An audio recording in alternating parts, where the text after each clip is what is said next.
Hi, everybody. This is Cindy Cremona. We're going to do things a little bit differently this evening. I am traveling and in a place called Vernal, Utah. I've been on the road all day and wanted to make the meeting tonight. Unfortunately, Julie has pressing debate obligations and had to excuse herself. So she'll join us next time. But we do have Susan and Alex with us. We're probably going to make this a little bit of a looser meeting as far as subject matter and get you folks, our visitors, on pretty early, and then we can have questions back and forth, and we'll have a chat format. I think actually we know most of the people on the line, but Susan and Alex, why don't you kind of do a little introduction anyway, and then we'll go from there. Okay, I'll jump in. I'm Alex Riley. I'm running for District 1, which is North Leucadia, east through New Encinitas, all the way to good old Livenheim. And I'm a Leucadia resident right by the train tracks myself. And prior to that, I was a lifeguard for almost 20 years for the city of San Diego. And I'm joining this race because I really see a lot of issues with our town that need immediate attention, and a lot of them can really affect our public safety. So that really, speaks to me, and I'm worried for our town. I'm Susan Turney, running for District 2, and that's Leucadia Boulevard, south to Santa Fe Drive, the ocean, east over to Saxony with a few little zigzags. And I'm running because I've been, after being a 15-year city activist, I feel now's the time to jump in. I really feel like our city's at a turning point, and I'm afraid of where it's going to turn. So I had the opportunity to run with Alex, and that's why I'm here. Great. Always happy to be here with you two. How would you like to start the discussion tonight, Susan? So I think we had two things that we promised people that we would talk about. One was the environment, and the other is homelessness, and potentially homelessness as it relates to crime. I'm not sure. That's something Alex will take on. So how many people do we have on the line? Do you show, Cindy? We've got, I think, 5 of us so far. 5 of us. Do we want? No, 4. I mean, 4. Okay. I mean, I can run through my things, or do you want to unmute everybody and we can have a more open discussion with just 4 people? Either way. Sure. We can absolutely do that. And if they say, okay, I can run through my little list of horrors, and then we can discuss some of those or move on. Yes, and I've got one of you folks here who I have no idea who you are. If you'd like to identify yourself. And I'm asking all of you if you'd like to unmute so you can jump in on the conversation with us. Hi, this is Pat Hall. I'm on. Hi, Pat. Hi, how are you? Good. How are you? Good to have you. I'm great. I wish there was more people on to hear this. I know. Yeah, we had a bunch of people registered. I think it's a little bit of crazy time right now, and everybody's distracted with school and politics and everything else. But we'll make it cozy and intimate. And I know Gail and I know John. So I guess, and I'm not sure who the other caller is, but I guess I can go ahead and share my screen. Am I able to do that? Oops, there we go. Share screen. And super. Yeah, so this is actually from my newsletter that I sent last week. These are some items that I've been cataloging. Some were sent to me, and some were just things that I've noticed over time. So if we start at the top, these are lists of concerns on the environmental front. And I know that we talk a lot about climate change and the effects of climate change, and I don't think any of us is a climate denier. I certainly am not climate change denier, but I do think that we have to take care of what's going on under our noses here in town, or we can't claim to be really true and good environmentalists. So starting with La Costa 48, this is a density bonus project up in the northwest corner of Leucadia. And it's a David Meyer project. And what was disturbing to me when we were going through, when residents actually appealed his project to the council, was the mayor said, well, it could have been worse. It could have been 400+ units. Well, it's not whether it could have been worse. It's whether, is this right and should this be approved? So, sorry, Cindy, I'm just admitting a few folks here and there. So I did have the Sierra Club letter open to show you folks, and this came from the Sierra Club. They are talking about this project being a continuing and unmitigated threat to the Bataquitas Lagoon. There are key issues that remain unresolved, and this council 5-0 went ahead and approved this project. If anyone didn't receive my newsletter, I'm happy to forward this to them, and it includes the link to the Sierra Club letter. This one was sent to me up on Nardo. Apparently there was a density bonus project approved some years ago that has increased flooding in the area. The city has not addressed the underlying infrastructure to be able to handle the additional runoff. Anytime you add hardscape, you get more runoff. And so again, I'm happy to send this newsletter out, but it's a pretty horrifying NBC actually went and covered it. It's a video. Not only did people end up with water running through their homes, but they ended up with raw sewage getting picked up at the same time because the underlying system couldn't handle it. One fellow's home was absolutely destroyed. Their insurance companies won't cover it as an act of nature. And the city said as well, it's an act of nature, even though it's pretty apparent to the homeowners up there that it was an act of the city or the city not taking care of business. This one I've spoken about before, Olevenhain. There's actually a huge sewer trunk line that runs from Olevenhain over to Cardiff. And after years of deferred maintenance and neglect, the city now cannot access it to do any repairs and upgrades through the normal way it would. It would put a machine at one end and go through the other. The city is actually looking at now having to buy up property easements so that they can get to these manhole covers, some of them individually, and some are leaking raw sewage into San Elijo Lagoon right now as we're sitting here. And the estimated cost, I've heard just from talk around the city that it could be upwards of $30 million. We're not, and no one seems to really be wanting to discuss this too publicly. Bataquitas Lagoon, this one is threatened by what we call cumulative impacts. When you have a lot of projects around one area, it just overloads that part of the city. In this case, it's the Bataquitas Lagoon. And the city will not look at cumulative impacts. And this north end of streetscape actually is projected to put untreated water into the Bataquitas Lagoon, where it picks up heavy metals from the railway and actually deposits it right into the lagoon. Bonita Drive, the residents are in a lawsuit now with Bonita Drive.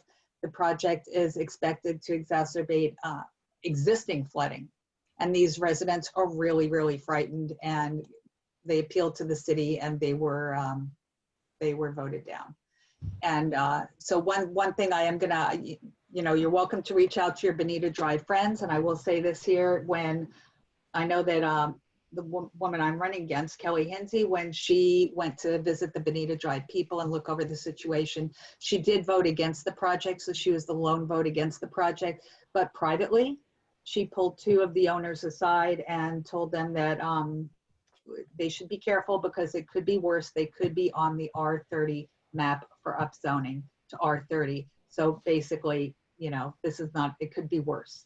And that's a theme we hear from the city, whether it's La Costa 48 with the mayor or with the Bonita Drive residents, it could be worse. That's not a way to treat the neighborhood or yes. Susan, can I ask you a question about that vote? I used to live on Bonita, so I'm very aware of what's been happening there. So when the appeal was denied, was that a 5-0 vote at that point? No, it was, so it went through the planning commission, then it went to the council. It was a 4-1 vote. So Kelly was the one vote against the project. And yet she had made these remarks privately to the homeowners. And right. Are we talking about the appeal or the initial vote? The appeal. The appeal. Okay. Yeah. And that's the last step. Before then, the residents, they've exhausted everything. Now they're suing. They're suing the city. They're suing the developer because they really feel threatened. Hymenaeus Estates. I'm afraid this is really familiar to me. This is down the street from me, and it was a density bonus project that went in over the objections of the neighbor's hydrologist, who was absolutely horrified by the proposed hydrology that ended up going in. And as predicted, the flooding did worsen. So this was just this last winter. The project runoff has increased because it was raw land before with one house on it, a couple little outbuildings, and now it's 9 houses, and they're putting hardscape down left and right, extra patios and so on. So this is actually a video I have where there's runoff from the property, which is illegal per state law, and it's headed down Fulvia toward Leucadia Boulevard, where it ends up in Roadside Park, or it ends up going over the hill into onto the beach untreated. And Wow. let's go to the next one. Yep, so these are railroad ties. This is also looking westward. These are railroad ties that floated into the middle of this intersection. My neighbor who lives here, you'll see his house buried in a minute. He and I went out and measured, and he yelled at me not to go out any further. I measured 15.5 inches of standing water. And by the way, the city does not come out and pump unless we call them every time.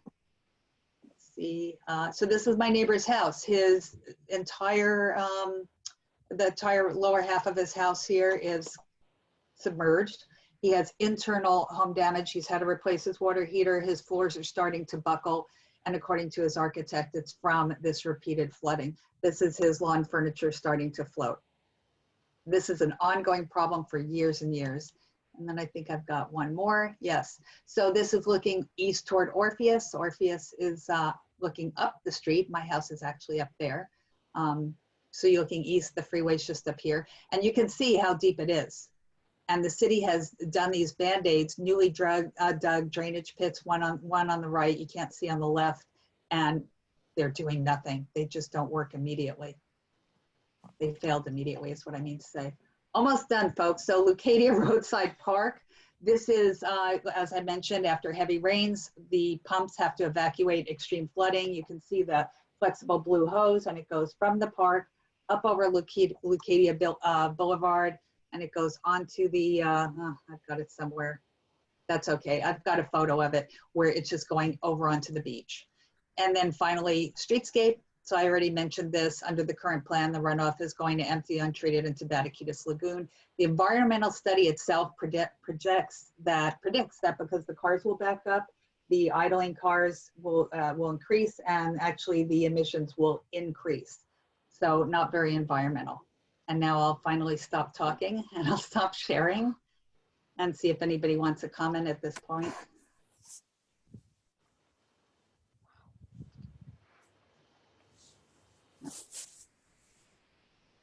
So that's what I have for now. That's what I have for today to talk about the environment. And so what I would like to do is shift attention away from the $55 million streetscape, which, by the way, I have in writing from the city itemized at $55 million. So at last week's forum, when Mr. Kranz said he didn't know where that number comes from, it comes from the city. I'd love to shift that money into not Band-Aid fixes, but final permanent corrections. We shouldn't be living like this. Susan, I don't think you got any responses because everybody's sitting here with our mouths open. Just trying, I'm trying not. to grasp how un-environmentally friendly it all is. Anybody who's come in later, I'm going to try to unmute everybody or ask you to unmute. This way, if you want to jump in, feel free to do so. And also just give me a second. Everybody's just jumped in. Julie couldn't join us. I'm on the road. We're having a much more informal type of meeting. So we just want everybody to participate as we go along. Thanks, Susan.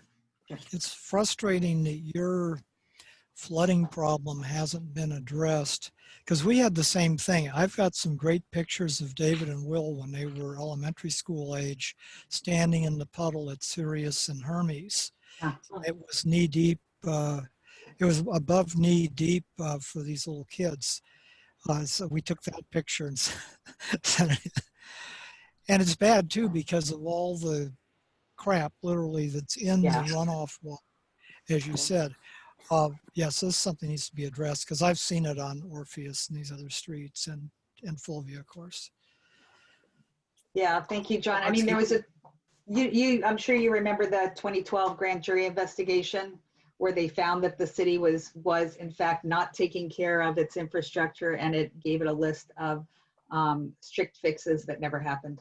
And of course, then there's the big flood we had with Sunshine Gardens. Yeah, yes, that's right. I'm gonna And add those that to the small businesses that rent from him, they're still not back up and running, all of them. Yeah, yeah, that was quite a hit. Yeah, it's folly, like you said, to build streetscape on top of faulty infrastructure. At some point, they'll have to rip it all out to get down to the pipes and do it right someday. They claim they're fixing the drainage as part of streetscape. That's the claim. Right. So yeah, that's what they say. Yeah. And Gary Murphy, he was right by Roadside Park. He's been in touch with the engineer at the city, and apparently the price being quoted to fix it correctly is, they're all just kind of throwing their hands up saying that's not going to happen. So I don't know. I mean, this was the original reason that they wanted the incorporation to end either at Encinitas Boulevard or maybe Leucadia Boulevard at the most. They didn't want the north part of the city in 1986 because of the drainage problem. That was really? Okay. That was the entire factor, was drainage along Vulcan 101 and of course further inland. But those were the poster children on this. So flooding's nothing new. Right. Gail, were you? I have a question. Yeah, thank you. I mean, this is just confounding, and I was wondering, has the city or have our elected leaders responded? How have they responded to these claims? Are they silent? Are they, hiding something? Or so that amazing gallery of flooding photos every year I kind of add to them. And just this past winter, I presented 3 times in front of the council, and I just get the stares and thank you for speaking. And that's the last we hear. And so now we're in the position, now the neighbors down the street are in the position of turning in their own neighbors on a project the city approved to alert the city that they're violating the stormwater runoff law. it's just so disappointing. I mean, especially your neighbor whose house is getting damaged. Yeah. Oh, That's yeah. just horrible. I mean, I have a question in regards to Sunshine Gardens. So that property is due for a density project. Is the flooding going to be addressed before they build there? Does anybody have any idea? Don't know. That's a good question. And Ron is 73 or 74 and his kids aren't interested in taking over the business. So I don't know. I mean, we support them all. We buy all our gardening stuff there. Yeah. My wife has supported them for years, but I just don't know how long he can hang in there. Particularly if it's a kind of a setback for him and his tenant, if he doesn't have all his tenants paying their rent for their little coffee shop and the other businesses around there, that makes him even less viable long-term. And then that's one of these sites that's supposed to be upzoned for something more hardscape. And I frankly don't know what they're going to do about the drainage there because it's down in a hole to begin with. Right. The latest number I saw was, I think I looked up today, 110 units there. And for folks who don't know, I hope you don't mind if I tell John that you sit on the Environmental Commission. Yeah, and you were, right? Yeah. And you've been here since incorporation and before probably. Well, I've been here since 81. So that's what I have. Just wanted to kind of alert people to where my priorities would be and where the priorities are with the current council apparently. So I have a question for you, Susan. Sure. Where would you start? How do you? So I'm thinking money has to be redirected. Yeah. Where do you start with all of the environmental expensive problems that we have? I think what you have to do, I mean, this is just off the top of my head, it just makes sense to me though, is you look at what's most damaging and, rank it that way, see what the costs are for each, and really dig into the city budgets. because I've seen line items move pass to pass with no explanation. I've seen line items come on, come off. With Streetscape, I've got an email from someone at City Hall. They said no records exist for a $10 million increase year over year. So that's kind of a two-prong approach there. An overhaul or a really deep dive on the budget, and then taking a look at the ranking of what needs attention the most quickly. Susan, does the city have a CFO or who's the highest ranking finance person that manages the budgets? So what is the person called, John? You would. Oh, it would be the city manager ultimately, right? Also, the city manager ultimately. Yeah, so the new one gets to inherit all this. Yes, she does. Wow. The other little factor on the flooding, I don't know how many people got their door hanger today that they're going around looking for standing water. We have a mosquito invasion problem. Oh dear. And the guy was just by, my wife was out in the yard and he came by and was talking to her a little bit and hanging door hangers on other people. Wow. Yeah, so we have a mosquito outbreak right now. Of course, they obviously famously love standing water. Right. Yeah, so the Hymettus photos that I was showing down the street where the neighbors have to turn one another in, there was standing water there because the hydrology was not working as we kind of predicted. And we actually had to call someone in from the city, and they did find a ton of mosquitoes in there. The water had been standing for 5 or 6 days. The CCNRs require that they take care of it immediately. And apparently, even though it's not right on the corner and everyone saw it, everybody there was kind of hands off. So yeah, and people were getting bitten like crazy in the neighborhood, and they thought, what's going on? And there it was. I wonder if that's where our outbreak started. And then on top of that, now you've got these people that bought into the project and they inherit the stuff that the developer should have taken care of in the first place. And they're stuck with it now. That's and right. their HOA stuck with it, et cetera. That's exactly right. Yeah.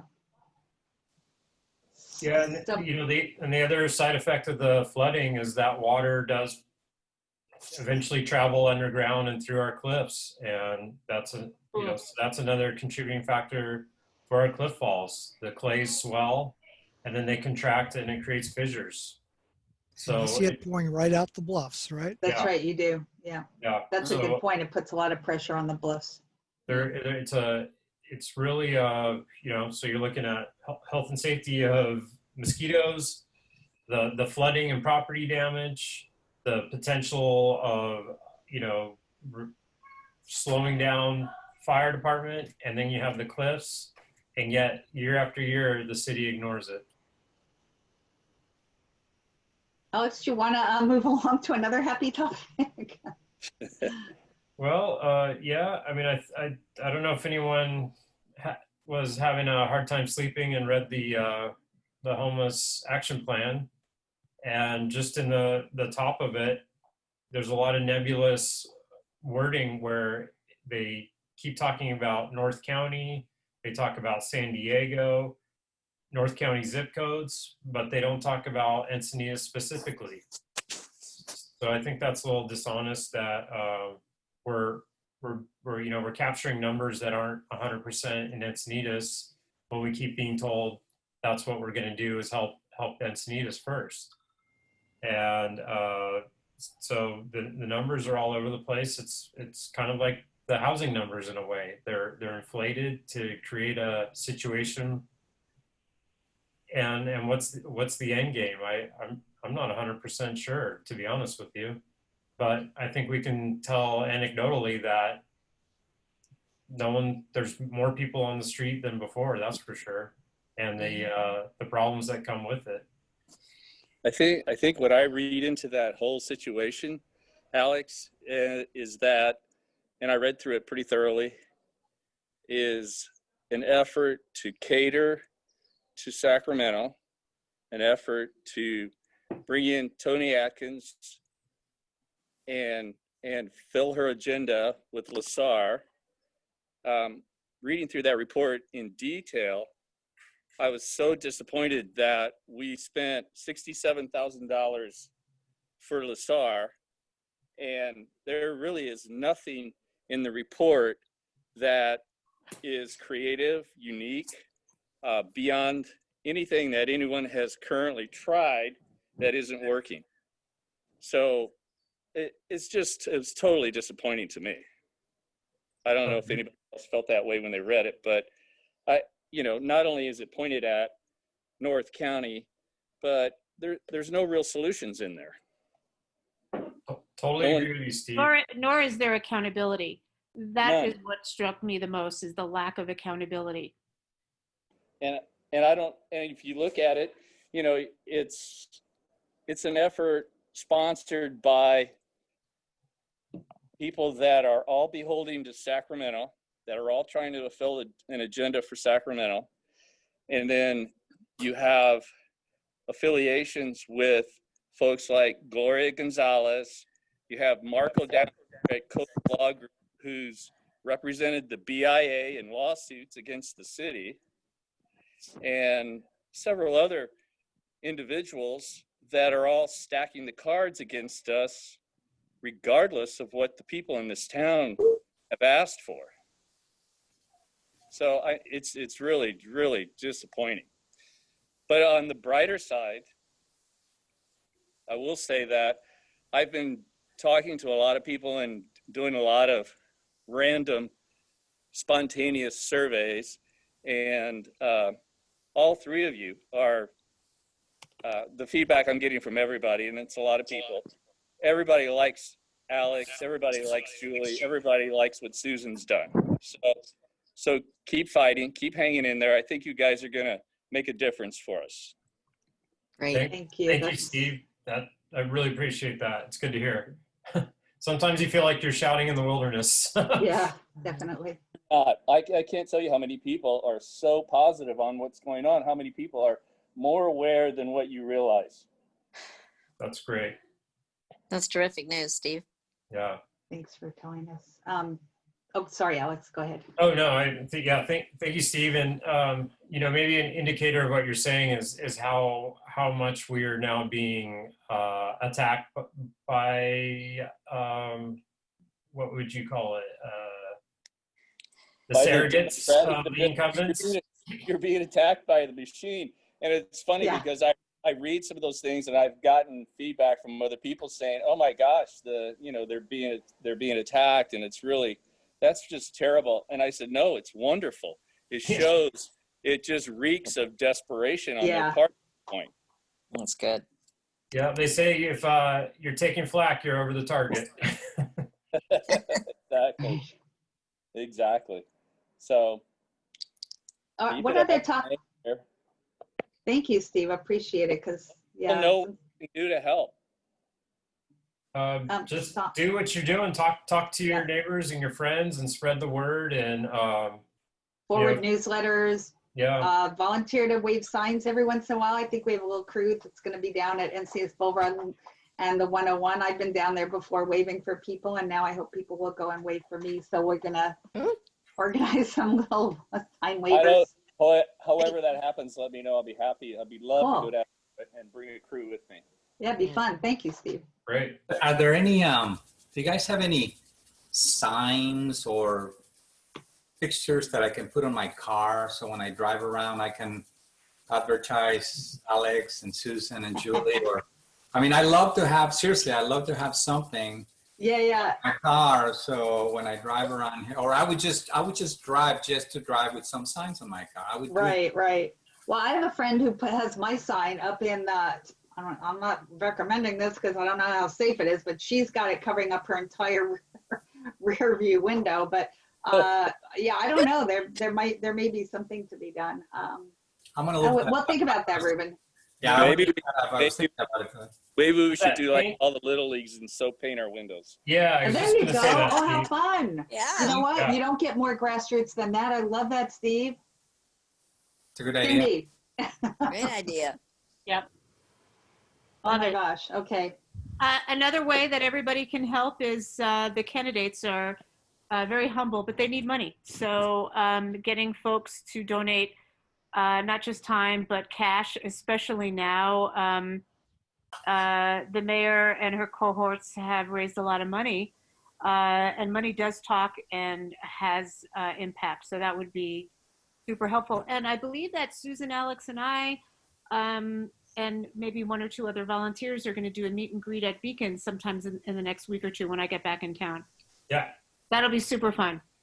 Yeah. You might Donut get meet and greet. and you Yeah, might get an donuts. orange or a banana out of it. Or a Food for the donut. healthy. Yeah. It's interesting. We just had the second round of reporting come out on donations.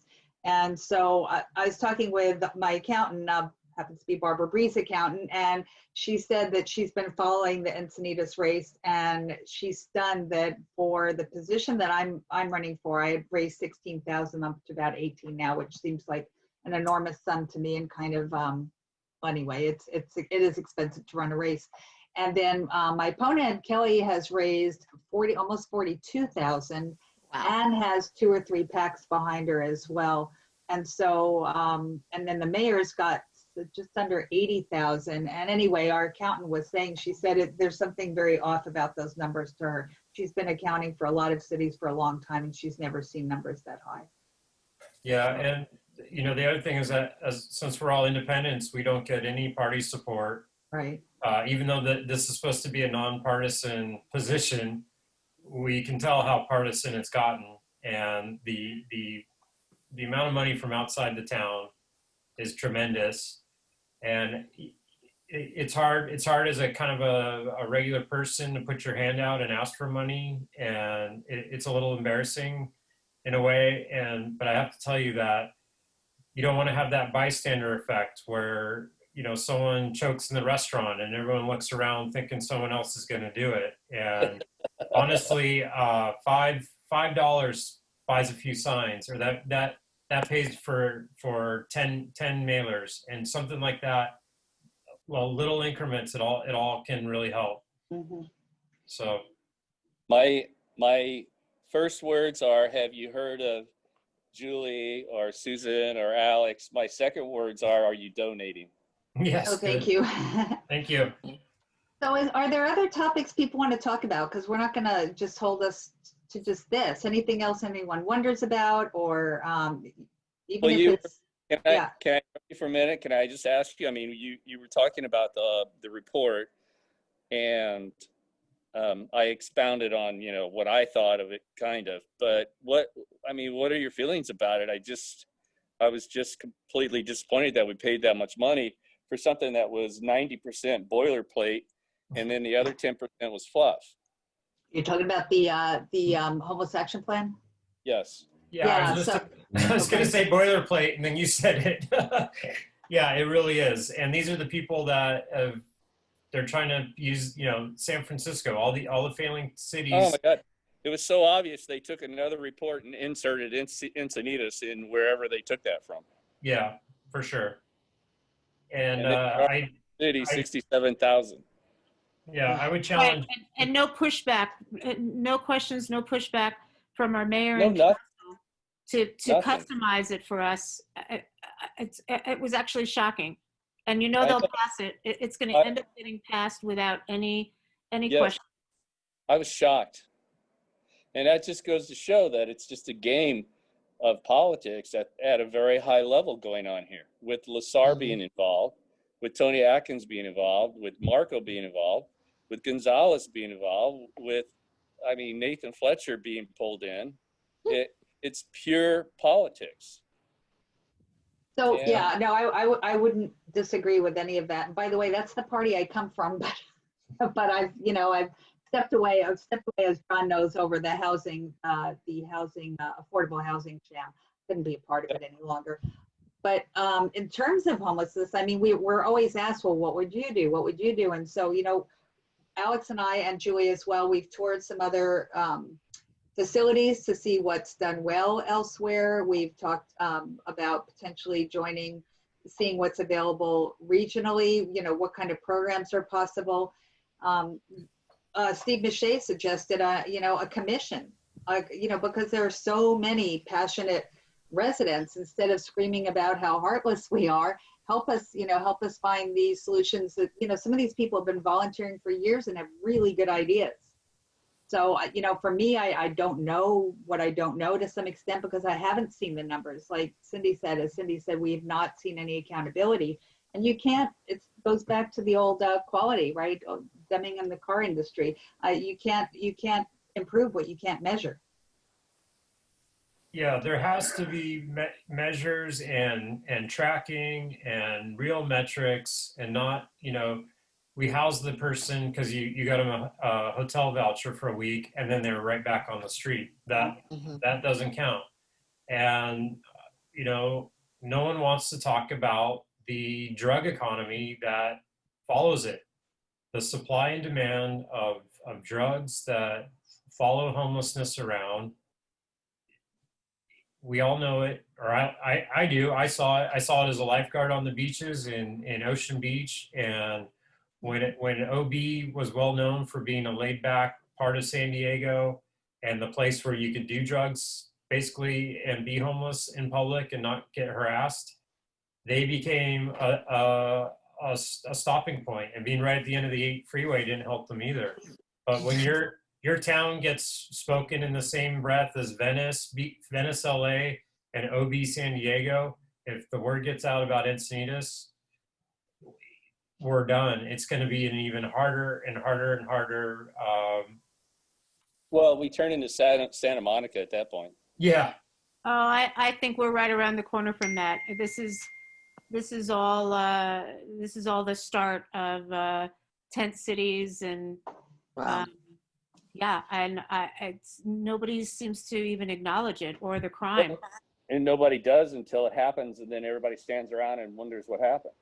Right. And I came down here from Santa Barbara 30 years ago, and early in the 80s, Santa Barbara got a ton of flack because they were not being very kind to the homeless that were up there. And so it went nationwide, and probably a lot of people don't remember this, but it went nationwide that Santa Barbara was a heartless community. And so they reversed direction and poured resources and became extremely homeless friendly. Wow. And it destroyed the whole downtown. So yeah, go, State Street, just what you said, the late 80s to the 90s was a huge change there. yes. And now, even today, so as of today, about a year ago, they shut down all the parks after dusk. And they made sleeping on State Street illegal. And all of these things that they have done because it's there, the town is being destroyed. No one wants to go there. Wow. So, I mean, that's what happens when you open the door big like that. Yeah. Now, Alex, oh, sorry, go ahead, Steve. No, go ahead. It's very easy to point to that and talk to folks up there and find out details on exactly how bad it got. But, I still had property there, so I was there quite a bit. And when I went downtown, I was shocked. And then I was like, okay, you can motor through all these homeless people. But after a while, I just got tired of being constantly harassed. And also I just couldn't stand the filth and the debris and the things laying. I mean, it was just, like I was done with it. And so were a lot of other people. So anyway, I passionately don't want to see that happen here. Ruben, Yeah. were you gonna say something, Ruben? I thought I saw you. No. Oh, it was mostly just a pun. Isn't the new city manager from Santa Barbara? Yeah, that's right. Oops. Yeah. Maybe they want to import some of that craziness happening? Sure. Yes. But, she wasn't there at the time. She was only in Santa Barbara for, I think, 2 years. I know. I'm kidding. Oh, she Yeah. left for the same reason you did. Oh, but whenever they brought her down and I looked at her record, I immediately thought, oh my gosh. But she was probably more part of the solution than the problem. I think so, yeah. That's good. Yeah, I mean, everyone, we all know about the Boise decision, and not, you can't cite someone for sleeping out of doors, but the drugs, the violence, the theft, all of that, you have to keep that under control or you lose your whole town. And It all follows it. it's ironic that we're building this $100 million hotel at the north end of Lucadia. Those people aren't going to like what they see if they go to downtown Encinitas after No. spending $500 a night to go there. And Alex, you've got some interesting, not statistics, but you've talked about different types of homeless people. And so, you know, there are different types of help appropriate to, right? Whether Yeah. they're, yeah. Absolutely. I mean, I think, you know, we all hear about the person that had the good job and, you know, you worked in the machine shop and you broke your hand and you couldn't work and then you couldn't pay rent. I mean, that's a really tiny part of it. And those people, you know, that's where just a few months of rent could keep them from becoming homeless. And that's a great program to have. But people that are so deep in their addiction that they don't even know they have a problem and they've been living on the streets for years, that's a whole different person. And honestly, I think that's the majority that we see, the people that are on the corners, living in gullies. It's chronic. They're chronic. Yeah. And if you don't address the drug problem and changing that behavior, you know, you could put someone in the nicest apartment in the world and they're not going to be a functioning human. Doesn't matter. They're still killing themselves with drugs. They're injecting poison in their veins. So you're not helping that person. And the bag lady, everybody knows the bag lady. Yeah. And years ago, friends of mine gave the bag lady a little job in their little company, and they gave her something simple and tried their best to get her off the streets. And she did it for about 2.5 weeks. And then she just never showed up again, and she left and she went right back to the streets. And, you know, you could ask yourself, well, why is that? Why? I mean, because it was a sweet little job and it was keeping her, you know, in a more decent living situation, but she went right back to the streets. I think it boils down to accountability, not only on the individual's side, but on the state or the city. If there's no accountability, and that's, I think, part of the problem with some of the housing numbers that we see, because folks can go in and out of housing and the numbers are not reported accurately.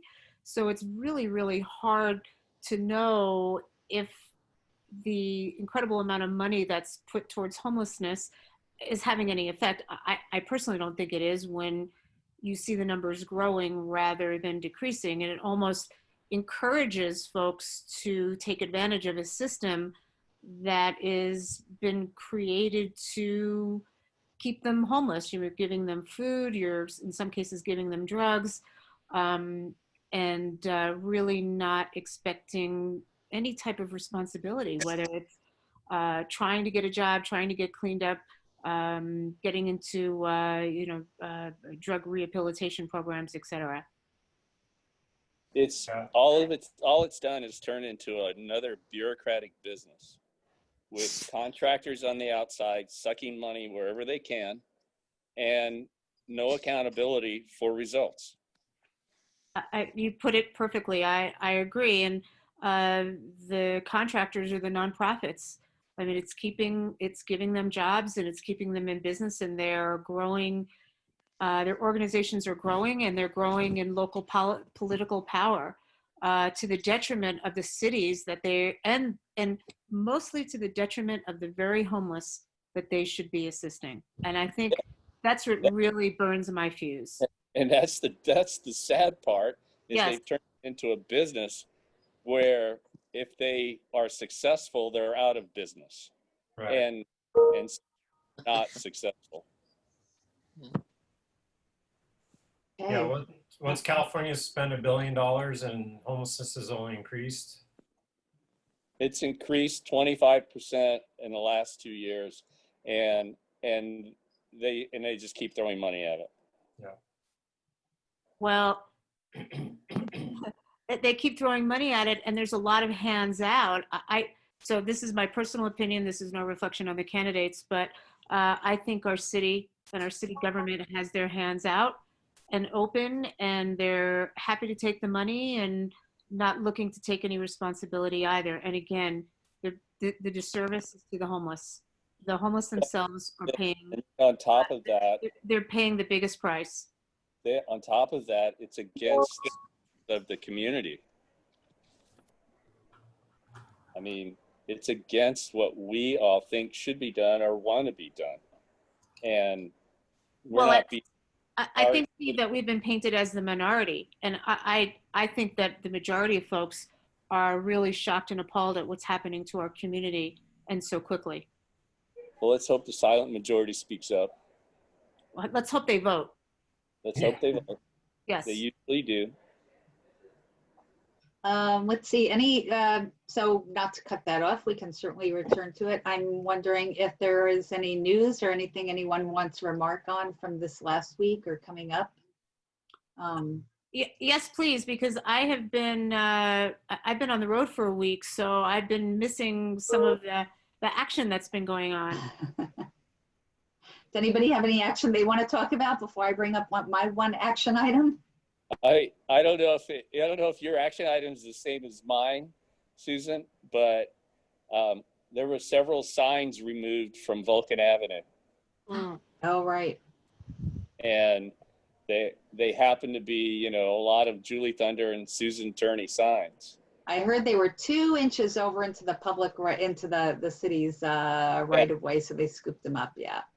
Yeah. Hopefully they got replaced and pushed a little further. They all got. Can you collect on those? No, that's no.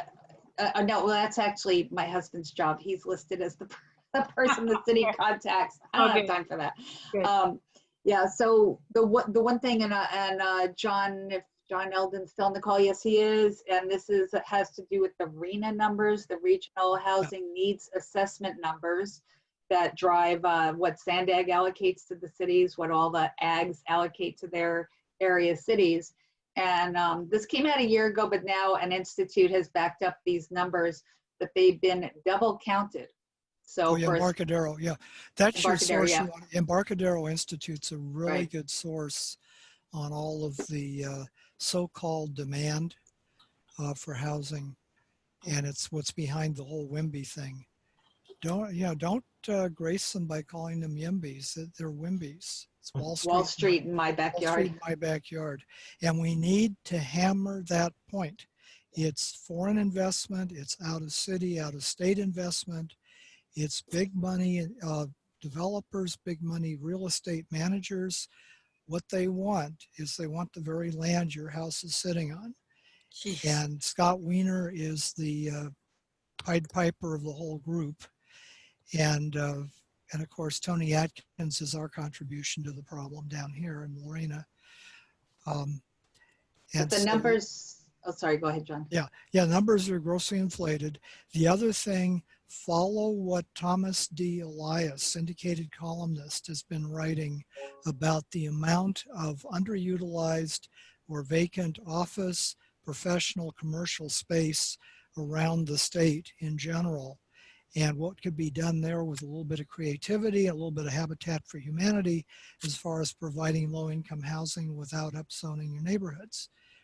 And the other point that comes up is existing zoning already covers the so-called demand, not the 3 million, but the 1 million, the real number. We already have enough zoning to cover that. Yeah, the Right. number, so this about a year or so ago, the state was saying that there was a crisis, 3.5 million units. Then it turned out that estimate was based on a New York regional report by McKinsey. And then so it was reduced down to 1.2 million. And the governor finally started quoting the $1.2 million number. Well, now Embarcadero went back through the numbers, found this double counting. It actually pulled 940,000 units off of the 1.2. So we're left with 260,000 units statewide to allocate. And every city in the state should be screaming that they want or they demand a recount, because these however many thousand that are this council is getting ready to lay on us for the 6th cycle is the numbers are absolutely wrong. And the only need is the need of the building industry to make money. Yeah, well, the need is for the low income, and that's what you've pointed out, is Right. if you build low income the way they want to, you're going to overbuild on market rate and higher. And the other big point, we have the ADU law now in place. That's still the best way to provide affordable housing if you can keep it from being a short-term vacation rental. The ADUs, they're by definition small. They can be prefab plans. They can be manufactured. That's how you get your building costs down. That's how you get your approval costs down. You can actually do something about the problem, and it doesn't require anything that we already have. Existing state law already covers that with no upzoning anywhere. And the rest of it's all just this war on single-family homes, because they want, just like Pfizer wanted everybody's house in New London, Connecticut, with Kilo versus New London, they want the land you're sitting on. Yeah. Yeah, I'll share real quick because this shows how the numbers work, just theoretically. So here we are, if you can all see this, the sixth housing cycle, which is what we're going into. If we continue, and this is a separate topic than the fact that the numbers were double counted. All these numbers up here are actually bogus, but we have been allocated 838 units for the sixth cycle. If you do 15% affordable, to net down to that 838, you actually have to build a total of almost 5,600 units. Because with just 15% affordable, that's how you get down to 838. You can see what other cities do. So Capitola does 25%. Then you build you have to build to 3,300 units to net down to the 838. And so if we just move down to my proposal versus Kelly Hinsey's, mine is 2,200 units fewer. 7% increase in population associated traffic as opposed to 23%, and we get to keep our Prop A right to vote. And what's interesting about this 25% number, I listened to the forum last night between the mayor and Julie, and the mayor said, well, the state won't accept anything above 15%.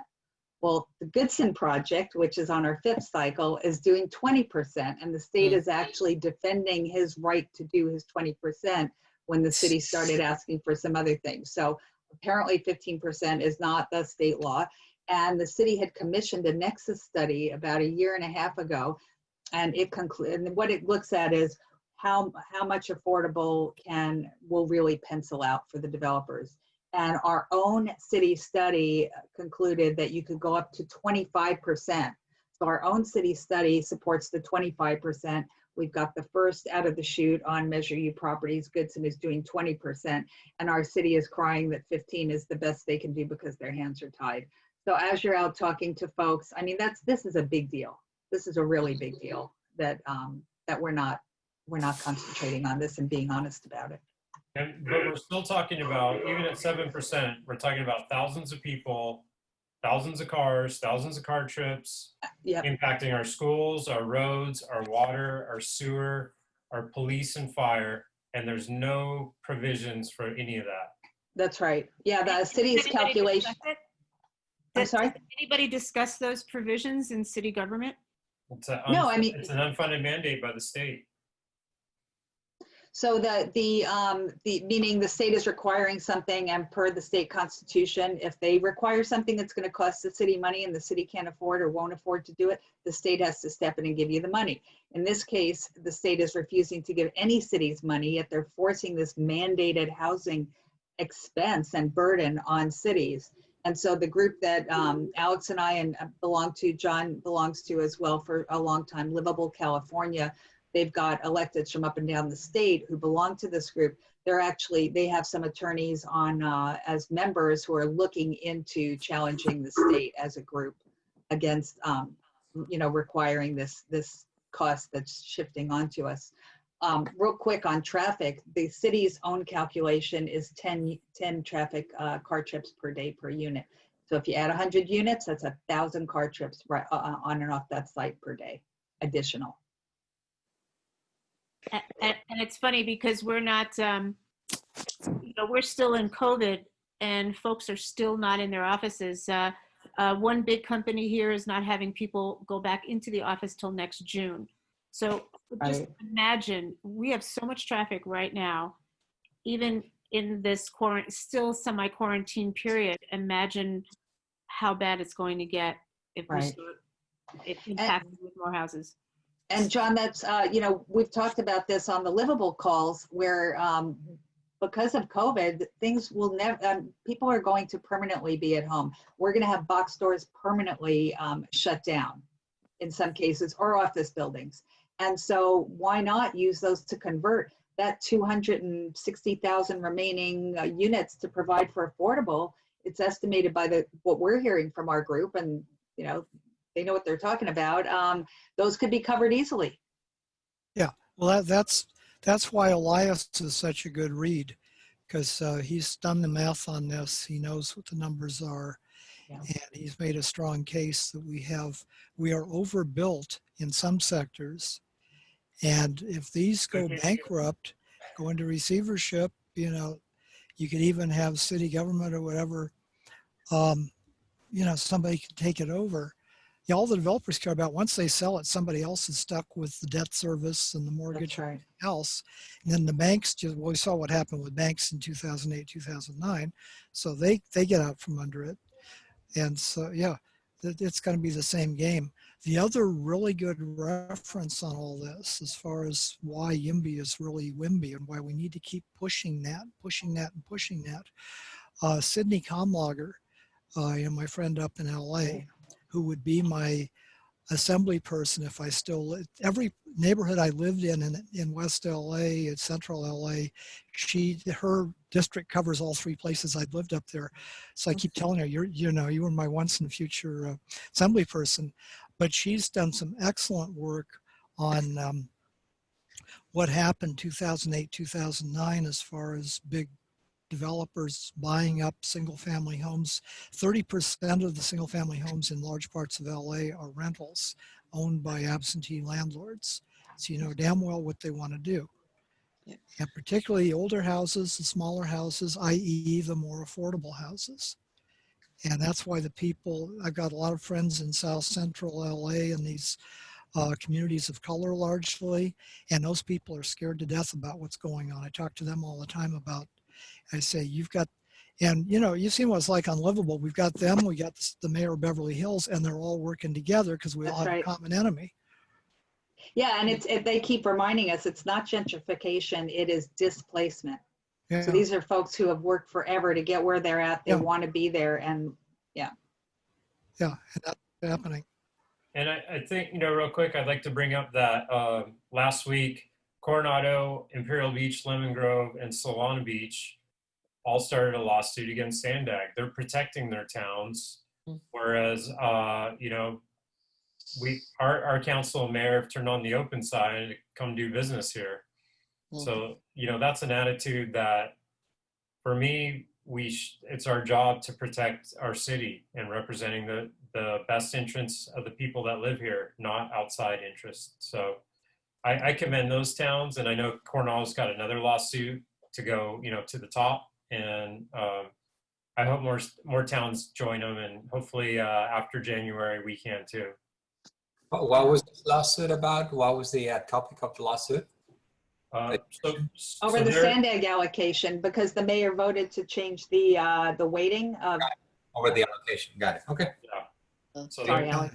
Oh yeah, and I mean, now that we know what these real numbers are, I think you should start over from scratch. If a project hasn't broken ground, I'm sorry, that was predicated on a false opinion. Yep. Right. So I would say that you're going to have to be ready to file suits, and of course joining these other cities would be wonderful, but if not, you're going to have to be able to be ready to dig in hard and bite the bullet and take the flack and sue back over these allocations, because you're going to have the BIA coming at you almost immediately. Well, I think we already do. Yeah, we already do. And there's safety. There is a numbers, a safety numbers aspect to it, because if you've got 150 city leaders on weekly, almost weekly livable calls, you know you've got allies. And Yeah. they're talking about banding together. As I mentioned, they have attorneys who they're starting to put together some information. So, But you know, you saw how the city rolled over for the BIA for City Mark for that development. oh, please. Yes. Okay. All right. So I mean, you're going to have to be brutal. There's going to be no room for being Mr. Nice Guy here. You're going to have to be brutal. Yeah. Hi, Ruben. Game on. Question, and I asked this question actually out of ignorance, and I haven't been, Sure. unfortunately, over the last couple of years. But as candidates, both of you, what are your views, and how do you see the Planning Commission operating right now in Encinitas? Are they more or less independent and center, or are they completely, doing and supporting all this craziness happening from the mayor and the council? Well, let me jump in first, if that's right, Alex. Sure. Here's what I know about what's happening in the Planning Commission. You may have seen it when you were on the Planning Commission, Ruben. There's a lot of room for interpretation in our code.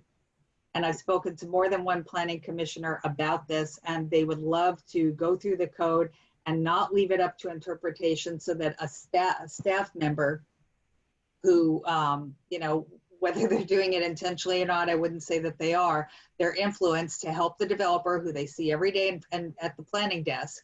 And we were told this by the head of the planning director who left, Brenda. She said it is a problem. It is a known issue. They're standing at the planning desk. They're working with developers all day, and they start to try to help them out. The code has got to be as tight as a drum anywhere it can be. And so the couple of planning commissioners I've talked to would love to work on such a project, because it makes, it just makes it so clean. Yep. Yeah, I agree with you. And even our municipal code is pretty squishy too, things I've been looking for. And, you can't have words like shall or may, or, versus shall. And, Right. And honestly, as someone who had to go down there when I remodeled my home, it seemed like there's a completely different rule book as a little person versus a developer. And, they won't give you a half inch if you're just a regular person. So. And there are some instances where you do want a little bit of latitude, but I think it would be an awesome project to really tighten things up, because what are people doing there? We've got all these lawsuits from residents against the city because they're saying how could you possibly read this that way? Right. Something's wrong. Yeah. And the city's created this environment to allow the developers, and it's a permissive environment that puts the strain on the commission in the first place. Well, there was a lot of conflict, between the Planning Commission, the city staff, and the council, right? Yeah. All the time when I was there. And so it sounds like it continues, but at least the Planning Commission was trying to do the right thing. Yes. Follow code, right? But, we often had to correct staff. We often had to direct staff to reread and reread their conclusions. So yeah, anything that we can give them to be much more, not open to interpretation, as you mentioned, would be a good project to have. Yeah. Thank you. Thank you. Hey team, this is Pat Hall. I have to sign off, but I wanted to, before I left, remind you that we're having a meet and greet for Julie Thunder here in Wiro Park, W-I-R-O, in Olivenhain, Saturday, 3:30 to 5:30. I'm sure Julie has mentioned it to you already, but you're all invited, and we'd love for you to come. It's partially support for her and partially to get some of our neighbors out here that may not know her, and give them a forum to ask questions and feel comfortable and get to know Julie and you. So we'd like you to come if you can. Absolutely. I'll be there. Thank you. All right. Great. Thanks, Pat. Thank you so much. Sorry to miss it. Thanks, Pat. All righty. I'll talk to you soon. Anyone else? No? Going, gone? Yeah. I Have we think reached the witching hour? I think we've reached the witching hour. We're going to wrap it up. We'll be back here same time next week. Thank you for joining us, Susan and Alex. And Julie should be joining us next week. Any questions, reach out to the candidates directly or me, and we'll call that a wrap. And everybody be safe out there and keep up the good fight. Thank you. Thank you. Thanks, everyone. Thanks. Thank you, John. Thanks, everyone. Good Right, night.